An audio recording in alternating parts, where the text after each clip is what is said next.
Hey, you guys, how are you doing? Give me just a second. Let me open up everything. I was trying to get the kids off to where they needed to be so that they wouldn't disturb us while we're in class. So give me just a second. Let me open up everything for you guys um, real quick.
Hold on. This is where we left off at. Sure. Okay.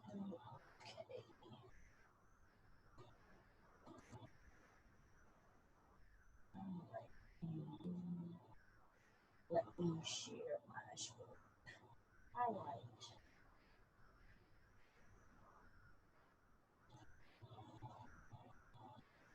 All right. So um, we left off in chapter 13. So for our next exam, we're going to finish up chapters 13 and 14. And then we'll do our exams from 11, 12, 13, and 14. And like I said, I'm going to record pretty much the last few chapters of the um, of the book. We'll be able to get to some of those things. I know there was some discussions that I was planning. I am going to put up a few of those, a few more discussions, but not many, probably about 2 or 3 more discussions just to balance things out. But I'm going to probably try to make sure that all the mind maps for everything, for all of the chapters in there. And like I said, I've been putting together a study guide for you guys. So what we're going to do is finish up chapter 13 and start on 14 today. Um, so, um, so we'll try to get as far as we can. Um, so with field testing, um, what a lot of, and let me put this on this. Yeah. A lot of law enforcement use these field sobriety tests, and they estimate the motor degree of physical impairment. Um, and really, what they look at is they testing to see whether or not if it's a test for sobriety or not. If, are they can they walk a straight line? Different things like that. So they do test for those different types of things. Now, when they test for that stuff, they call it the horizontal gaze nystagmus test. Is walk and turn, the one-legged stand. They are all considered, those tests are considered reliable tests to give to people, because what you're looking at is whether or not um, are they physically impaired to drive. And so those are the things that you really have to look at. Now, when looking at that, and I've seen them, um, they have breathalyzer tests that what they do is they really have to stop people to see, you know, whether or not they are really good. And they use those, they use fuel cell detectors, and they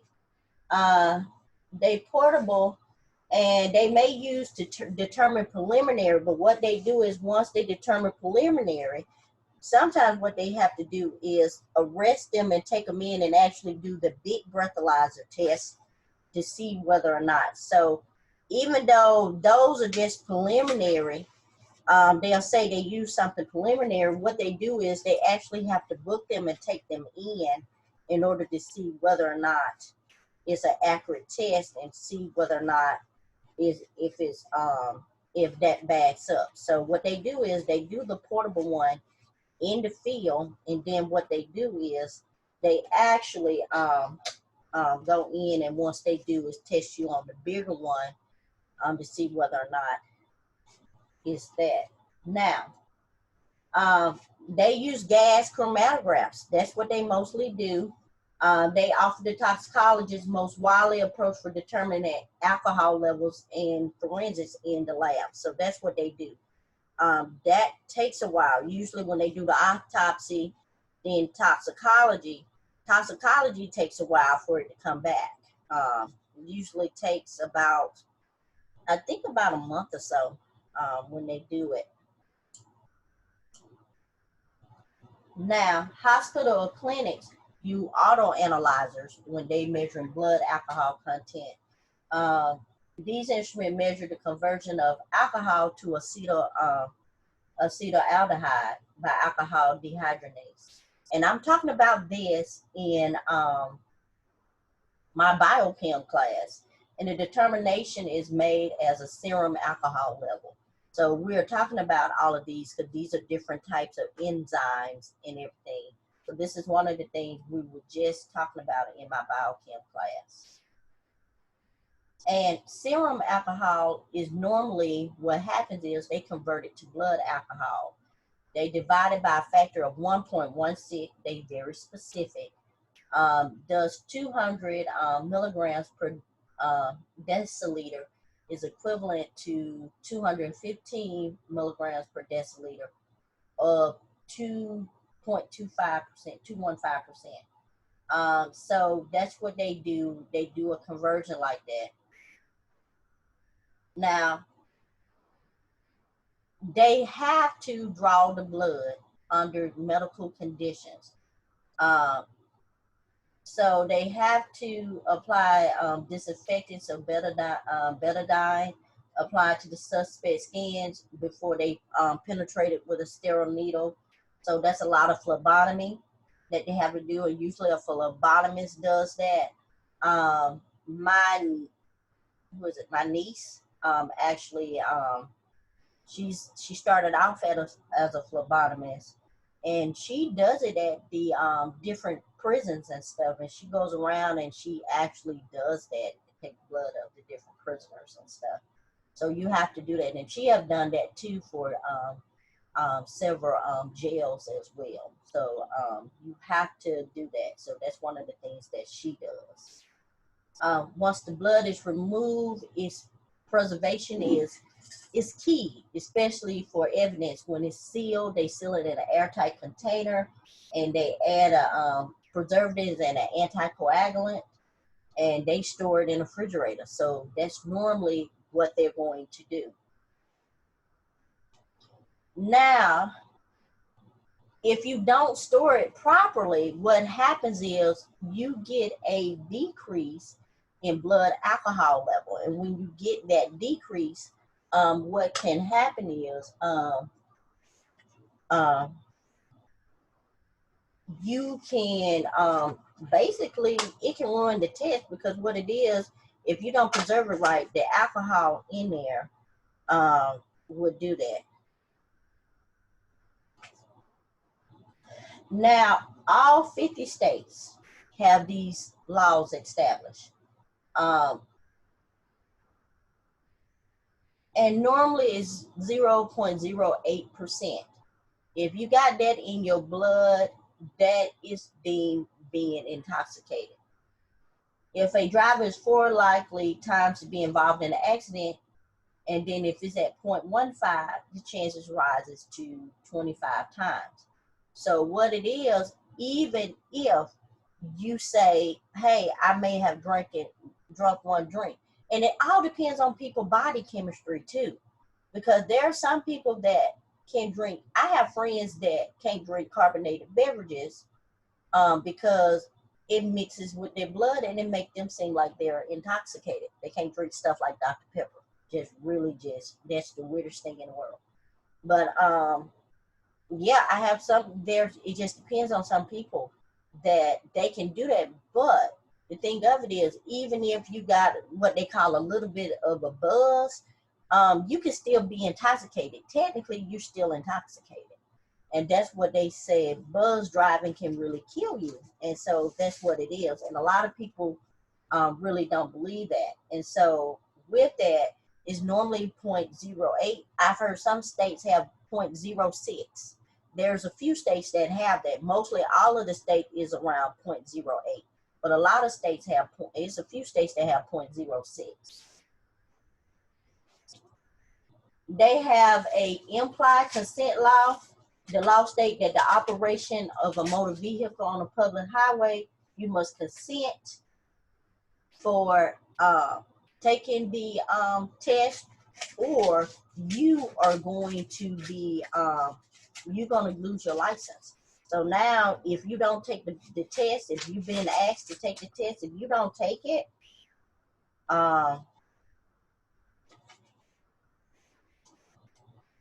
you will be asked to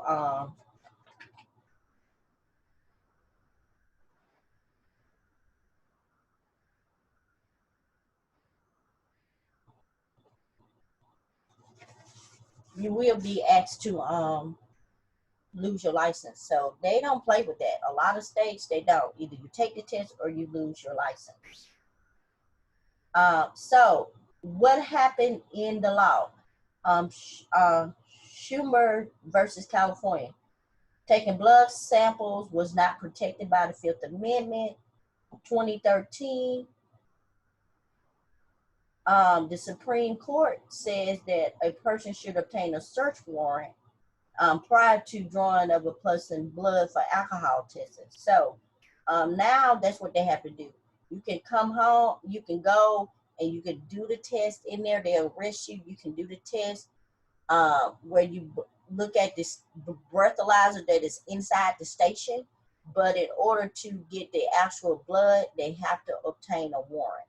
And that's what they do now. So now they have to obtain a warrant in order to draw your blood for alcohol testing. So they have to do the analyzer. They can do the breathing analyzer that is tabletop, that is sitting in there. But they can also do, they have to have a warrant in order to draw your blood. So this diagram right here just shows you increased driving risk in relation to blood alcohol concentration. And this how to tell your blood alcohol level. And this right here is empty stomach versus full stomach. So you can look at it here, body weight, they're looking at 150 pounds.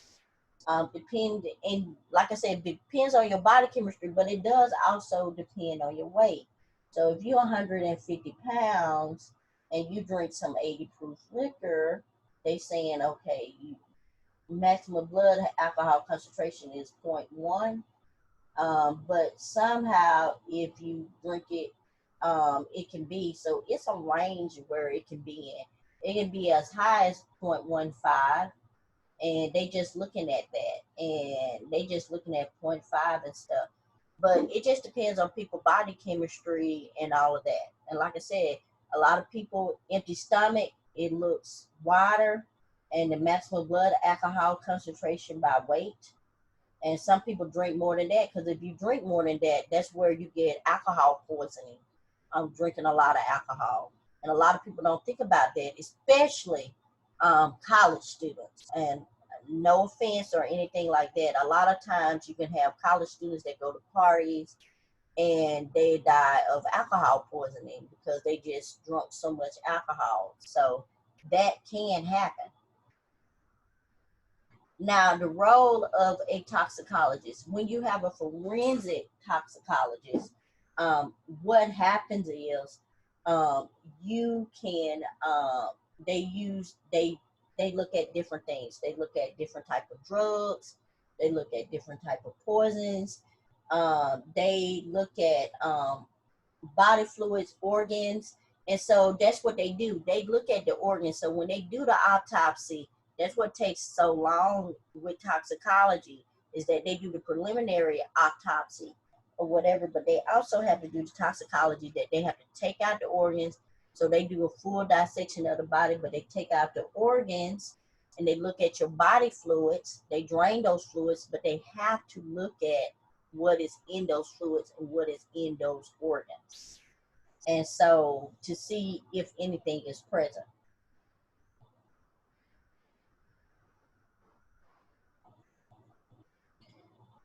So if you don't have the victim's symptoms, if you don't have the autopsy or the examination of the victim's personal effects, the toxicologist got to use general screenings to just rule out some things. So you have to have all of that. You got to have the toxicology report, autopsy. Some people don't do autopsy and they just go ahead and do the toxicology report.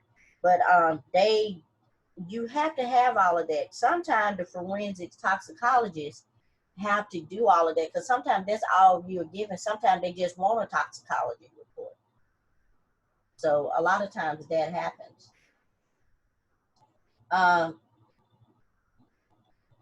So they not dealing with drugs and fountain powders or pill like a regular forensic scientist is dealing with. They are really dealing with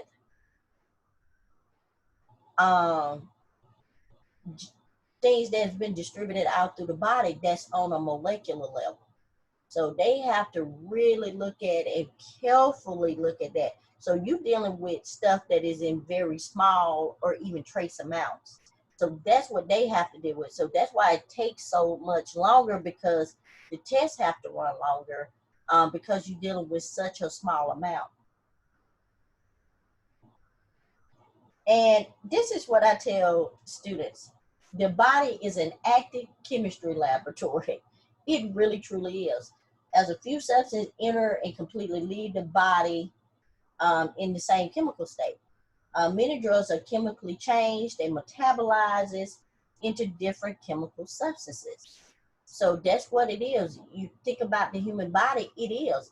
And I tell my students, you are a walking chemical experiment. You're a walking lab experiment. You just never know. And that's why I say people bodies react differently. You know, I take for myself, I'm allergic to sunscreen. I mean, it's chemicals in strong sunscreen that I'm allergic to.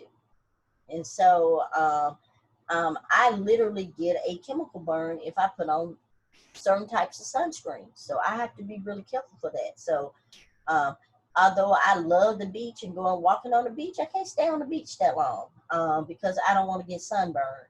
Or I don't stay out in the sun that long because I know I can get sunburned too. But also, I can't put on suntan lotion, so I have to be really careful. Now, when the toxicology get through all this different type of stuff, she got to prepare to assess what is the toxicity of the drug or the poison that's in somebody's body. They look at even people who overdose on drugs. That's what they have to look at. So when you're looking for drug abuse, you got to look at screening and confirmation. Those are the two things that you really have to look So when you talk about a screening test, is normally employed to provide an analyst with quick insight to the likelihood of a specimen that contains a drug substance. Positive results arise from screening tests and considered to be tentative and must be verified with a confirmed test.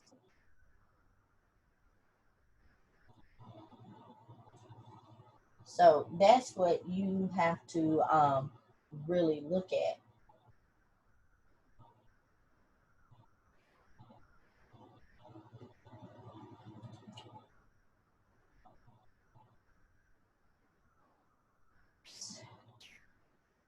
Now, so what do they use mostly? They use gas chromatographs, GC mass spec, and immunoassay. That's what they mostly use.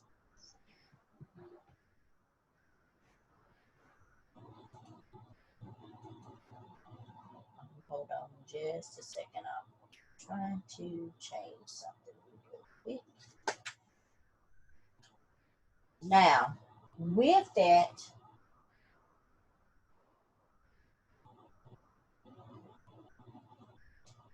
um, the gas chromatograph or mass spec is the accepted confirmation of choice. So what happens with GC mass spec? That's what I like to call it. This is one of the things that I am so like desiring to have in my lab, a small GC mass spec and an NMR. Those are my two things. I already got FTIR and UV-Vis. So if I can have those and maybe one other little small thermodynamic stuff, I would be okay. But that's what I desire to have in my lab. So the GC separate the samples into the components. So it breaks it down chemically. The mass spec represent a unique fingerprint pattern that can be used for identification. And just like I say, I tell all of my students, um, each element on the periodic table, it fluoresces different, it burns different, it has a specific fingerprint that it does. And so it's going to burn different, it's going to fluoresce different, it's just going to be different anyway.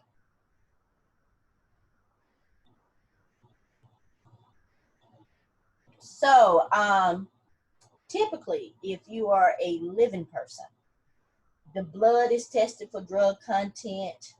They do use urine, but people are crazy these days, and now that's why they are starting to use hair. But they do urine testing for drugs. It's becoming common for job and employees at the workplace. So normally they don't, but they starting to do that more often now.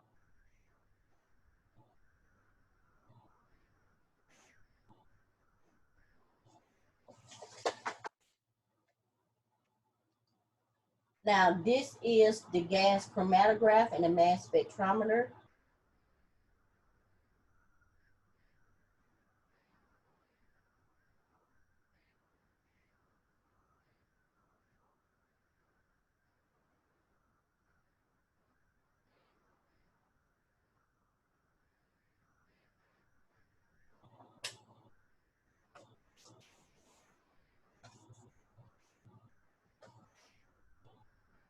So this is what you see here. So the gas chromatograph, you get a chromatograph, and then the mass spectrometer, you get a spectrum. So you get both of those, it breaks everything down.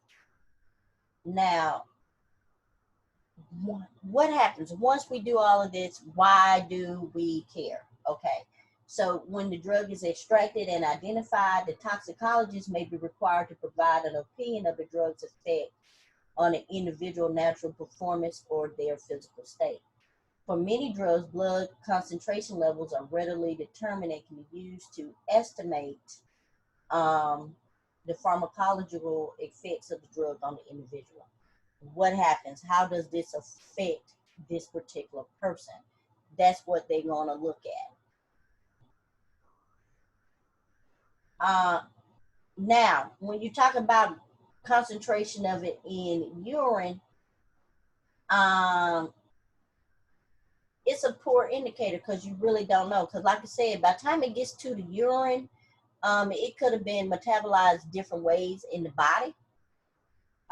Before drawing conclusions, the analyst must consider other factors: health, age, and the tolerance. Because some people tolerance level are very different. Like I said, I have a friend of mine that you can just give them Dr. Pepper and they are topsy-turvy. And we don't know why, but it's just the way that their body digests certain things that has them like that.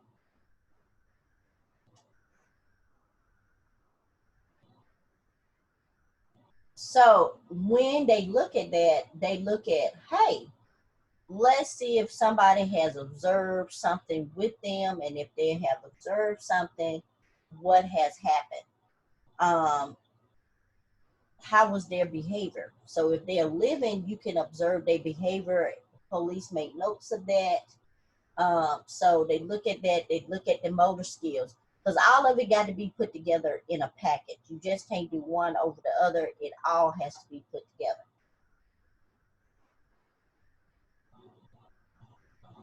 Now, so what happens, the reason why they want to use hair is because drugs present in the blood diffuse through the capillary walls into the base of the hair. And we talked about this earlier.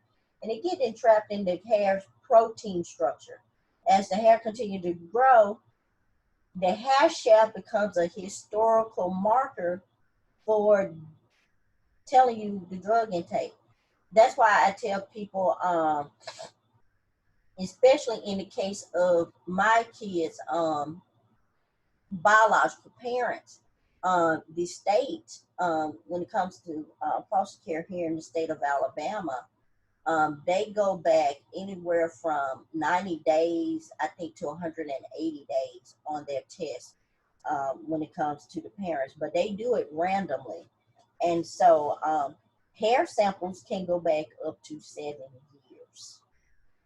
So they can go back 7 years on a hair sample, looking at hair sample to see if somebody been using drugs. Now, that's what they do in a lot of hospitals. Now, if you work for hospitals and stuff, they do hair samples and stuff. They go back up to 7 years. I think the average is like 3 to 5 years, but they go back up to 7. So that even if you wasn't and you was a drug user 6 or 7 years ago, you still may not get hired. And so that's why they use the hair, because it tells you when they were doing stuff. So hair is a good drug detector. So that's why a lot of people are going to that and getting away from urine, because people do all kinds of crazy stuff. They get other people urine and use it so that they can pass a drug test. And so now it's becoming crazy to the point of people have to literally be in the room with you, watching you use the bathroom when you take a drug test or urine test. So given that the average human hair grows at a rate of 1 centimeter per month, analyzing segments of the hair for drug content may define the timeline. So that's what they look at. The chronology of the drugs, it may be distorted by penetrating the hair surface. As a result, drugs may enter the hair surface through sweat. So it may get into the hair several ways, but a lot of time it can get in through sweat. Now, heavy metals, you can see that too. You get arsenic, bismuth, antimony, mercury, thallium. You see that sometimes because you have environmental protections. We have environmental protections in place that restrict their availability. So you can have those type of drugs, those type of element, excuse me, that can get in the way. So you can have that going on as well. So how do you screen for those? They basically put it in a hydrochloric acid solution and put a copper strip in the solution. The presence of silvery or dark coating on the copper will tell you that you have the presence of a heavy metal. And a lot of times you can do, that's just a simple test that you can do. We can even do that in the lab. Then one of the ones that you see a lot of is carbon monoxide poisoning or CO poisoning. That's the most common one that you see in there. Carbon monoxide, they use spectrophotometry. You got to determine the amount of carboxyhemoglobin relative to oxyhemoglobin or total hemoglobin. A volume of the blood can be treated with a reagent to get rid of the carbon monoxide, and then you run it through gas chromatography or GC. So that's what you can do. What happened? The DRE program during the 1970s, Los Angeles Police Department developed this so they can have a trained police officer to basically say, okay, look, what type of drug is this person doing? And they can differentiate between those. And this one is really called the drug recognition experts. And so they had that. Um,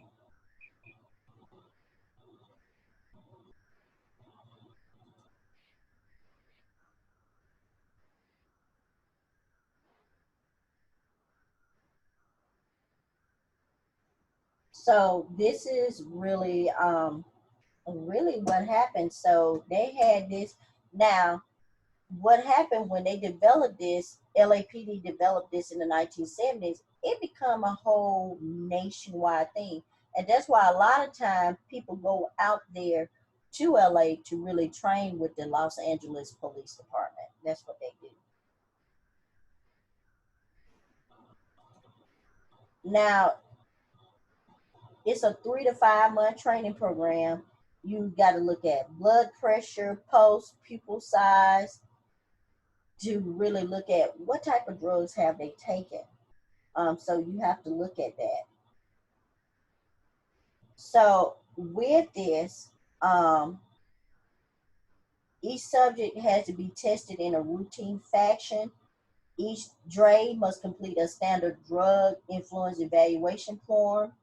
And the DRE program is usually cannot be determined which specific drug was ingested, but they can know the signs of it. So you have several people that go to that training. A lot of our local police officers and stuff, they go through the training. When you become sergeants in certain police officers, you have to have that training, or you have to have a certain number of people to have that training within the department. So a lot of times it's really good to actually see that and everything. And then, so both the DRE or the DRE and the forensic toxicologist, they have to work together in order to prove drug intoxication. So they really have to work together to really prove that. So this is all for chapter number 13. I'm going to open up chapter number 14 because that'll be the last chapter that we're going to do for this particular test that we're going to do here. So let me open that one up. So I'm going to close that out.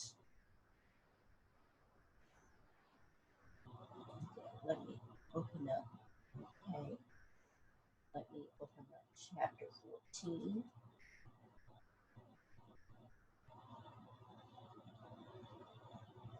And chapter 14 is short. Hold on.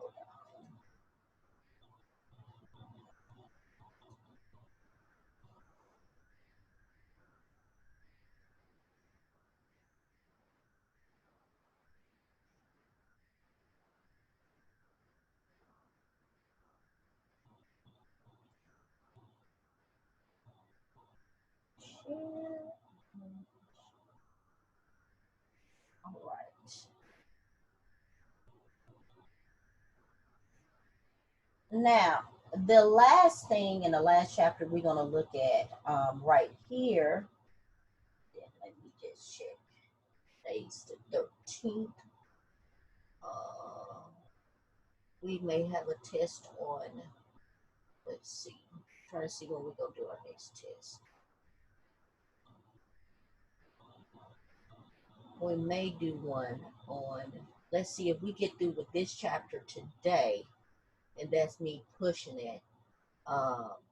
We may do a test on Monday. Let me get started with this chapter, and then Wednesday we'll review for the test. And then we'll do a test on Monday, and then we'll finish up. So that leaves us with 15, 16, 17, 18, 19, and 20. So let's see, that is 6 chapters. With that, I may just split that up into just smaller quizzes, and we'll do them that way. And instead of just trying to make 2 big tests, we may just do chapter quizzes on those and call it a day. That's what we'll do. And then put together that.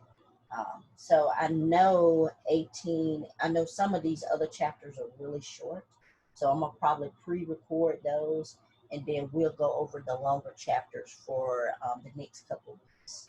And then before finals, the week before finals, so the 27th, we'll probably just do a lot of review on those days, and going over what you need to know for the exam.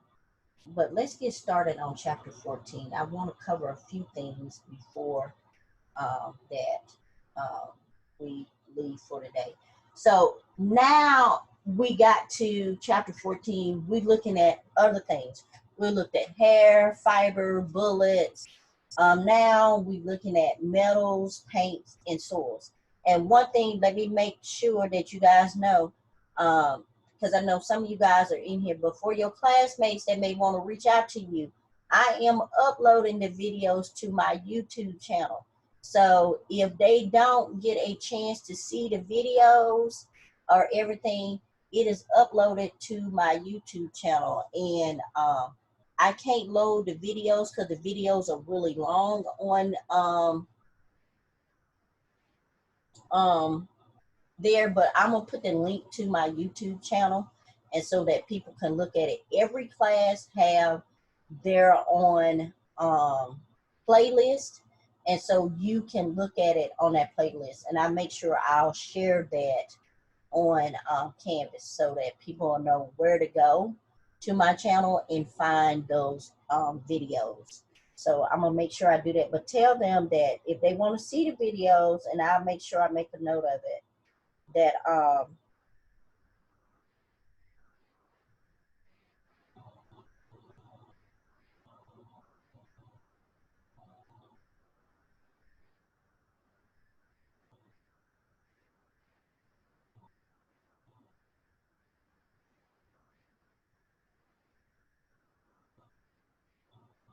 just I'm gonna have to deal with it. But let me get started on this.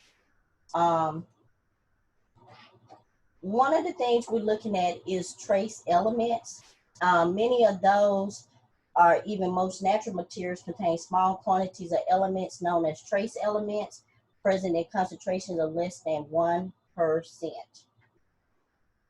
And hold on, let me do this real quick.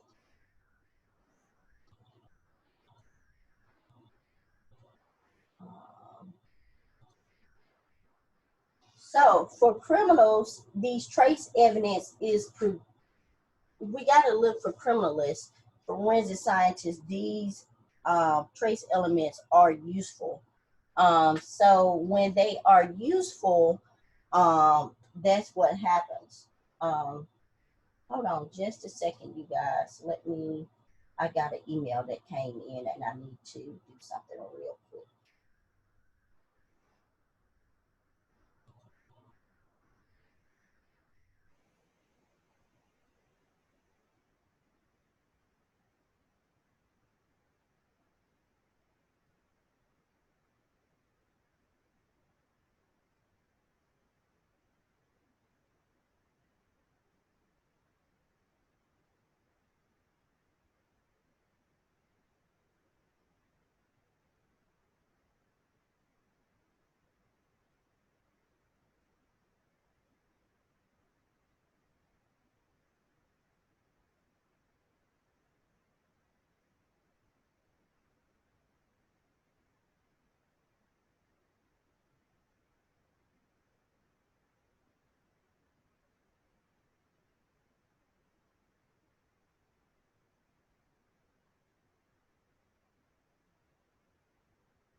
Okay, sorry about that. I had to um, look at something and deal with something really quickly. Um, so when it comes to trace elements, these things are usually particular because they are invisible markers that may establish a short of material and at least provide some points for comparison. Um, so there are different things that you can use for that when you're looking at trace elements. So you can use emission spectroscopy. And so with emission spectroscopy, um, it vaporizes and heat the samples to a high temperature so the materials can be in what we call an excited state.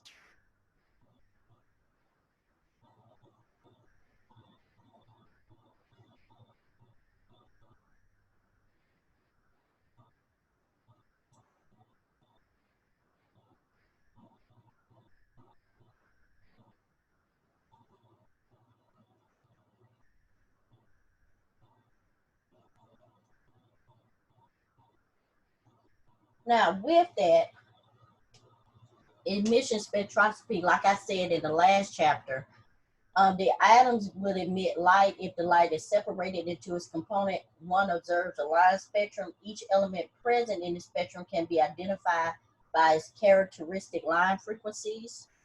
Um, so that's that. Emission spectra that can be matched for a line in comparison with the samples. So that's what they look at with emission. Just like that, they emit what they can do. They do a fingerprint as well. That's why I tell you, they emit, they fluoresce, they each element does that. So each chemical is going to give you a certain particular type of fingerprint or imprint. Now, they do different ones. This is carbon arc emission. So they got the sample between two carbon electrodes, and then the lens, and then the prism, and then it goes on this plate. Now, when we talk about this, we really get into chemistry. So the atom is composed of a nucleus containing protons and neutrons, with the electrons found outside the nucleus in what we call electron orbitals. The orbitals then are associated with energy, and this particular energy can go on different levels. Different orbitals have different energy levels. Each element has its own characteristic set of energy levels. That's the fingerprint of it. Each one of them do. Because the energy levels have fixed values, an atom may absorb only a definite value of energy, and that can come from heat, it can come from light.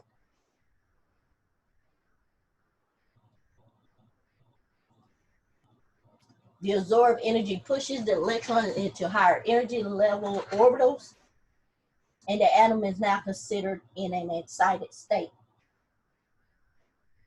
So this is hydrogen and this is helium. So that's what you're seeing right there. Normally the electrons, they're not going to stay excited for long. So what happens if they're at the ground state, they at a certain energy level. And then when you put heat or light in, it rises up and causes that to get excited, causes that element to get excited. The electrons in the element. That's why I tell my students the electrons drive the chemistry. And so then what happens once they get up there, they don't want to keep that energy for long. They want to go back to their little normal ground state. And what happens is they release that energy in the form of light. We call that light photons. So they give it off. And so it collects and measures that light. So that is what happens. So that's where you get the spectra from. So what you get is the light is released at these different frequencies. So E is equal to HF,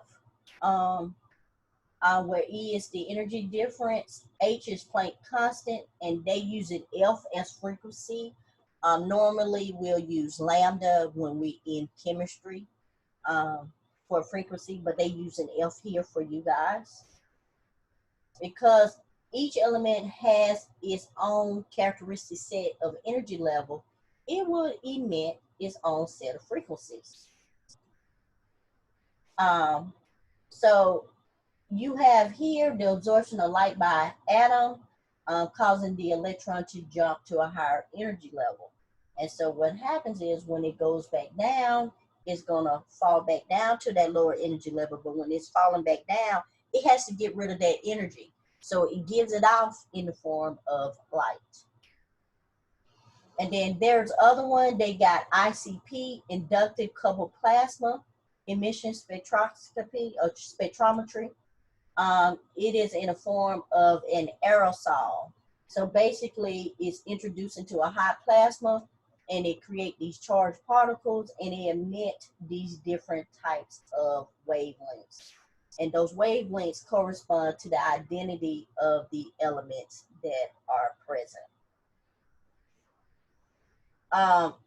ICP, where do they use it at? Mutilated bullets and glass fragments.